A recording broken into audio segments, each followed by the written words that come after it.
Alors, pour comprendre le principe du fonctionnement du manomètre, il faut comprendre le principe des vases communicants.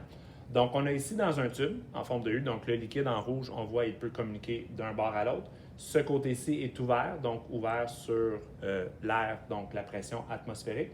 L'autre côté ici est fermé.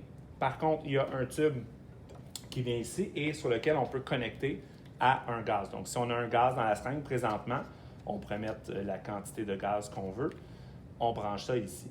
Donc là, pour l'instant, on peut affirmer que la pression du gaz est égale à la pression atmosphérique. Pourquoi on peut affirmer ça? Parce qu'au niveau de la hauteur, nous sommes exactement à la même hauteur des deux côtés. Donc, selon le principe des vases communicants, si nous avons la même hauteur de liquide de chaque côté, ça veut dire que la pression exercée de ce côté-ci à droite par l'atmosphère est égale à la pression exercée par le gaz ici à gauche.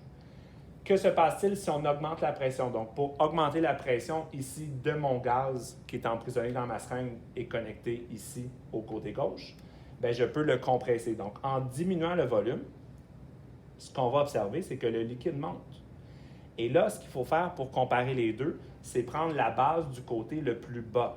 Donc, à ce moment-là, ce qu'on constate, c'est que de ce côté-ci, à cette hauteur-là, j'ai la pression de mon gaz dans ma seringue.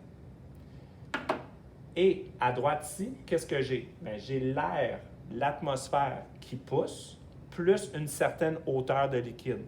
Donc, pour savoir la pression de mon gaz, je dois prendre la pression atmosphérique et ajouter cette différence de hauteur-là pour avoir la pression de mon gaz.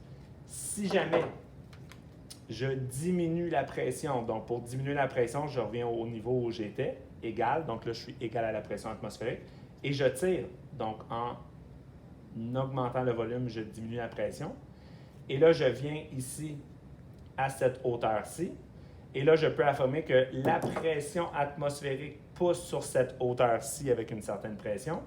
Et de l'autre côté, qu'est-ce que j'ai? Bien, j'ai mon gaz qui pousse plus cette hauteur-là. Donc, mon gaz plus cette hauteur de liquide-là est égal à la pression atmosphérique.